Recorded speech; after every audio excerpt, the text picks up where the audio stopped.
FM.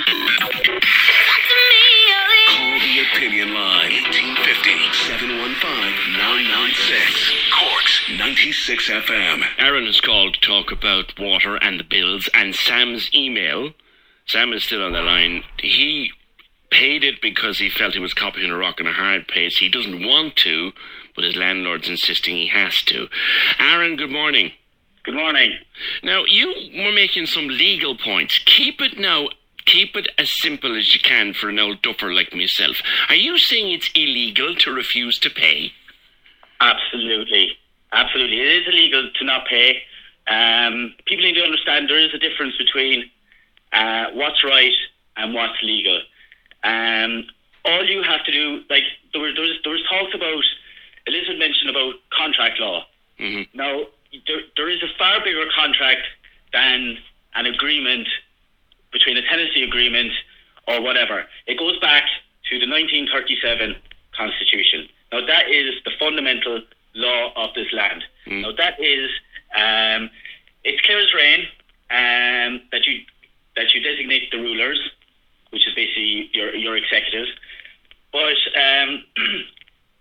when you designate them, they decide what's best for us. Because it clearly says in Article 6, according to the requirements of the common good. That basically means that it is in the best interest for the people. So am I presently breaking the law by leaving my water bill in the press? Absolutely, yes. There is an act. It's called the Defences Against the State Act 1939. Now, all you have to do... That's for fellas carrying guns, isn't it, and stuff like that? Yeah, it goes in there. There's stuff like about obstruction of ministers, unlawful organisations, etc. But if you look at Section 18 about unlawful organisations, you will see in Section F that it says promotes, encourages or advocates the non-payment of money payable to the central fund or any other public fund or the non-payment of local taxation. But is this not a private company, Aarron, at the end of the day? Yes, well, I mean, but is it set up by the state? You see, that's like saying, is it illegal for me not to pay my Sky Sports? All Sky can do is cut me off. Absolutely, but was Sky Sports created? Was it set up by the state? You know, you got to look at what was created by the state. Right. So in terms of protesters in general, who again were out at the weekend, and Sam has said that he has joined them on occasions, and you know, I mean, are they going to win this one ever, Aarron, do you think? Because they're convinced they will. It's great. It's great to see that everyone's out there, out on their feet, out in the streets. But are they going to win? It's hard to know. But being realistic, the government are not backing down on this. The people have no say. In this. It's even clear as rain in the Constitution that people have no say. Well, like, I mean, there was even an article there that came out in 2008, and they said Ireland is the ultimate nanny state. That means to say that the rulers decide everything for us because we designate them through our voting policies. We've given them that right, though. We have given them that right to decide what's best for us. Okay. Stay there, Aarron, because I know Aidan has a question which you might be able to answer. But Sam, what do you think of that? Yeah. Not paying is actually illegal. Yeah, that's a hugely grey area. I mean, the fact remains, regardless of whether the organisation is set up by the state or not, it is not a state body.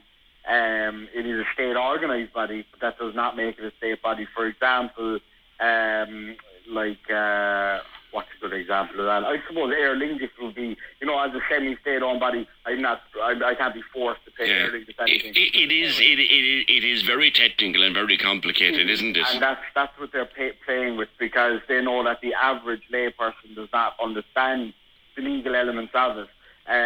That's my issue. I do understand a lot of the legal elements of it. One of those legal elements being that unless I'm given a clear, concise reason why I have to pay this, and why I'm being forced to pay it under the threat of being kicked out of my home, that I should have a right to know exactly why, and that's why I'm refusing to pay it. So it isn't as simple as not paying your PRSI, for example, or telling others not to pay their PRSI. that is illegal, absolutely. Because you're. But isn't that why the protesters and the protest groups, Sam, do say we're not telling anybody not to pay? Aarron, actually, you know that, Bernard. That's why they're saying we're not telling anybody not to pay, isn't it? Exactly, of course. Like it's clear as rain in what's going on in this constitution. It's clear as rain that it's not. As I said, look, it is a natty state. It's clear as rain in Article 6. In Article 10, it says it belongs to the state. Like, I mean, it's like we're talking about contract law. Like the biggest contract is that constitution. Yeah. So anything that comes after that is basically it's either take it or leave it. Like, we're all kind of tied into it. Sam, I let you go. Thanks for the email because it prompted a really good discussion. Thank you for that. Aarron, stay there for one more second because I think Aidan has a question, and I know I haven't a clue, but you might. Aidan, good morning. Hey, how's it going? How are you? Your question there, maybe Aarron has some idea. There's a guy, the building was just taken over there a few months ago by a new landlord. Yeah. And we got a letter in the door saying that he wants us to pay the water rates. He's putting up the rent and all this stuff. And I just want to know, do we have anything to stand on? I'm not paying the water bills. I want to know, do I have to up the rent? How can I just... There's nothing you can do about it. Like. I don't know if you're a solicitor or not, Aarron, but can he be forced to pay his water bill even if he doesn't want to? I have no contact with him, like. Yeah. Yeah, I know, exactly. You've no contract with him, but I mean, there is want to know with the landlord, like, because he's only a new landlord, so he wants a new contract, but I haven't signed anything yet.